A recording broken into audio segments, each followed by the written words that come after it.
This is something that I never thought that I would go through. But if me sharing my story can avoid someone else going through the pain that I've gone through, then this is a story worth sharing.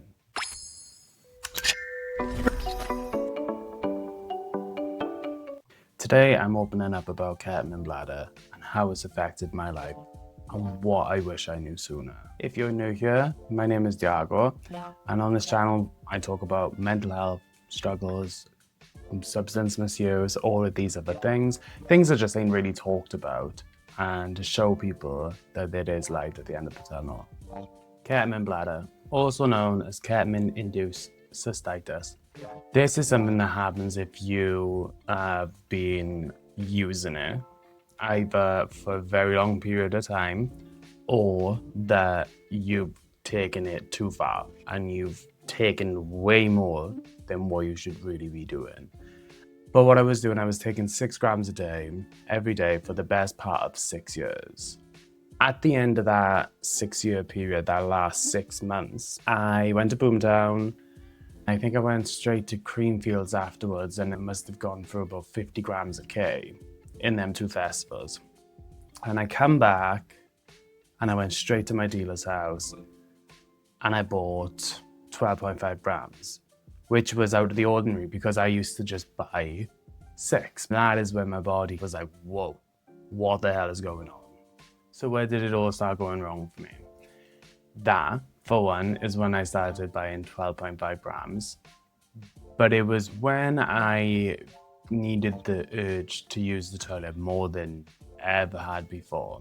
That is when I knew that there was probably something going wrong. I felt ashamed, embarrassed. It is an intense thing to go through, and I had to stop going to certain places and stuff because I couldn't hold a pain for too long and everything, and it was embarrassing. But I think when I knew that it was a proper problem and when it was a lot more intense than what I even expected it to be, was when I was having the burning sensation. So if any of you, which a lot of you will know, especially if you've clicked on this video, you get that burning sensation. I was terrified at one point. And I think that's when I knew that I needed to change things around. And another reason how I knew is when I ruined Christmas multiple times, but I ruined Christmas one year because I was just completely shit-faced and I just didn't think that it was fair for my family to be seeing me like that. But I was only doing it because on Christmas I was having K-cramps so bad that the only thing that was actually helping it was doing more gay. Like running back and forth to the toilet, going up and down the stairs, doing it in my bedroom and stuff. It just wasn't a really good look. And I had a word then with my support worker, and I was about to send myself into rehab actually. Before that though, they tried to send me to rehab. So obviously I had the option to be yes or no, and I didn't want to. And then I can remember this one Christmas, I rang her up and I was like, look, I need help at this point now. And I was like willing to try anything. I think rehab might be the only option, might be the best option. The waiting list for me to get in there was like 6 months. Probably the best thing that I did was not go, which I will get to, and because I don't want to shit on rehab or anything like that.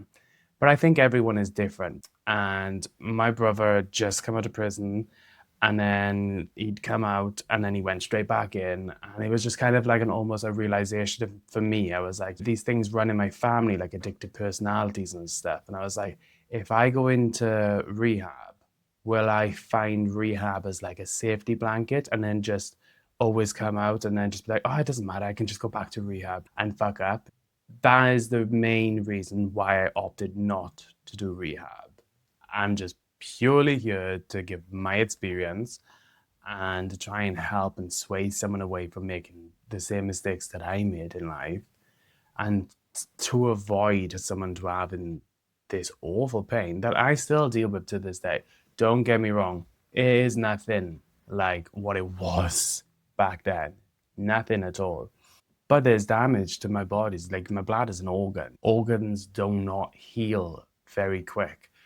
I think it takes like 25 years or something for someone to smoke like 15 cigarettes a day for your lungs to completely like go back to healthy lungs. So I knew going into this that it wasn't going to be a quick, easy fix. My bladder wasn't going to go straight back to normal. But I knew that I wanted to put the work in and the effort to make a change in my life, not even to get rid of the pain or anything, just to make my life more better for myself. I think the drug issues in general don't really get talked about that much at all. It's just like, oh, it happens. Everyone, is a big thing in Hollywood and all of this and that, but it doesn't matter.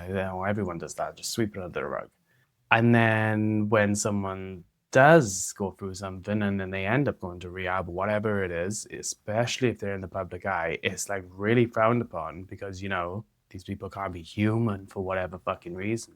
And I think that because we see a lot of that stuff, that it kind of rubs off on just normal folk like you and me. That this is kind of an embarrassing thing because at the end of the day, addiction's a disease. If someone was to have, I don't know, like Crohn's disease or any type of disease, you're not going to look down on someone and you will look at them in a different way, in a sense. I guess that's just the reality of things, is where you would be like, kind of like pity. Where I don't think people do that though with addiction. It's almost like they look at you like scum, and then it's more of a despise rather than a pity. They don't see it as a disease. They see it as being selfish. To an extent, I 100% agree that it can be selfish, but there's deeper roots to it. There's way more things you need to look at. The reasons of why someone would go down that road, the reasons of what made them switch, what rewired their brain to make them function or think that they function better in a way of using drugs. And the one thing I do want to throw in as well is I think that people think that there's no support for anyone out there when it comes to these things. And you'd be surprised if you start asking just the right people, your GP, or if you just Google, if you literally just Google drug support groups in whatever city you're in or whatever town you're in, and I guarantee you there'll be a lot of voluntary support groups or whatever it is there. Some of the best things that I did was go to support groups, which we're going to touch on actually, because it's not something that I decided to do out of my own accord anyway. So for those of you that may have watched my last video, you would have known that I lost my license. I lost everything through K.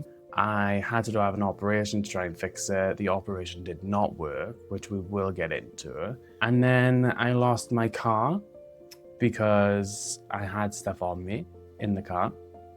I lost all my friends. I nearly lost my family. I lost my car. And when I went to court because of that, because I got caught with a certain amount of drugs on me, I ended up having the court rule in favor that they wanted me, and it was a legal requirement that I had to go and see a drug support worker, and I had to attend drug support meetings and stuff. That was the best decision that ever happened to me.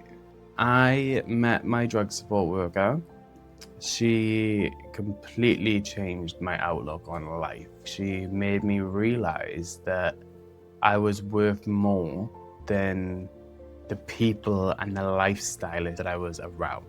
And I think she helped me break out that cycle. It was her approach. It was the way that she would say certain things, and she was very straightforward. And I think that's what people need. You don't want someone reading it through a textbook example or whatever. And I think that's exactly what I needed. Going then onto the support group side of things, I was around so many different walks of life, and especially when you're in that lifestyle, and then you sit around a table with people that have been on heroin for 20, 30 years, and you hear some of the stories that they say, and you're like, shit, okay, my life it's not great, but it's not that bad. And I think that helped me seeing how people perceive things in different ways and stuff like that. And I think it taught me a lot about myself and how my brain works. $1 million question. How did I get sober?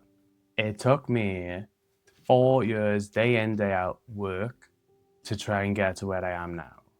And I finally found working out. That's what I found. That was my new drug.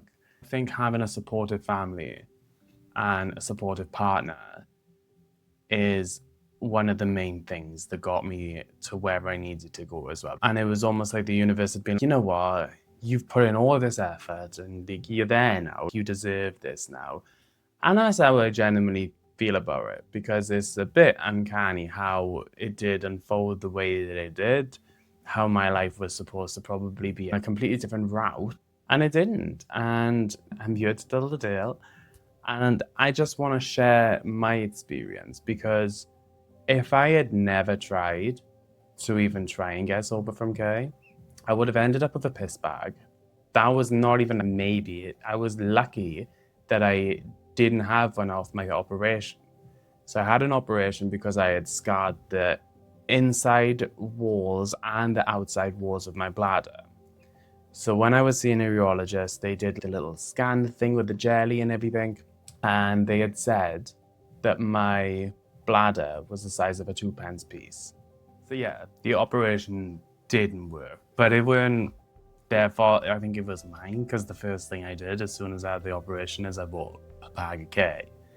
So I never really give my body enough time to even heal. I think that was hard for me because I'd been taking drugs since 14. So in my head, because I was sober, I still felt 14. And I don't think I liked the way that I felt when I was 14 without drugs, you know? And I think that was one of the main reasons why I went down this rabbit hole of taking drugs and stuff. So I had to deal with a lot of demons that I hadn't seen for a very long time. And I think that was probably the hardest thing.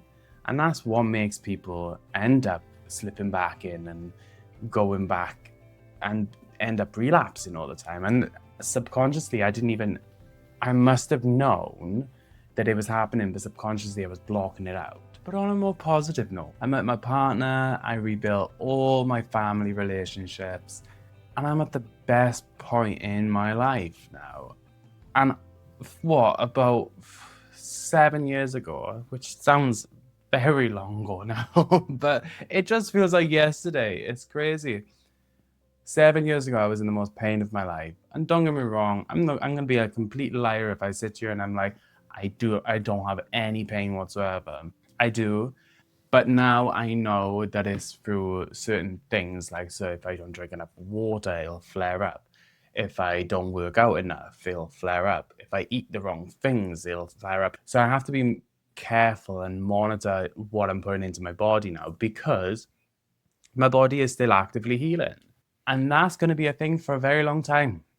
And I want to say, after about a year and a half, is where I started noticing my bladder flaring down and the pain not being as bad. So, if any of you were just wondering, that is the time that it was with me. Everyone's body is completely different, and it just depends on how damaged your bladder was in the first place. But if I can sit here after 2.5 years cat free, what's to say that you can't do that? You know what you need to do, and it's going to be the toughest decision of your life, majority of the time. And it's changing your surroundings. That is the main thing. And if people don't want to fit to match, get rid. That is the only advice that I can give. And I think that's the advice that everybody knows that they need to do. It's just so much easier said than done. If there's just one person who I can help with doing these type of videos, that's the only thing I care about. I've had some of the nicest comments from my previous video, and it was just really, really rewarding to do, because there isn't many YouTubers that does anything like this. It could completely go south with me. Luckily, it won't, but it's always a possibility that this could have affected my work, just being open and honest and talking about my past and everything. I just think that it would be a wasted opportunity for me not to do this. So remember that you were loved, that you were not judged, and I want this channel to be a nice community base where we can come and we can comment down in the comment section where you're from, if you're going through any problems, and if you see anyone commenting things down, because you know, I could say things that can help them, but also you can. The people that are watching, you have power as well to help people that are going through the same thing as us. But just remember, guys, you are loved, and I will see you next time.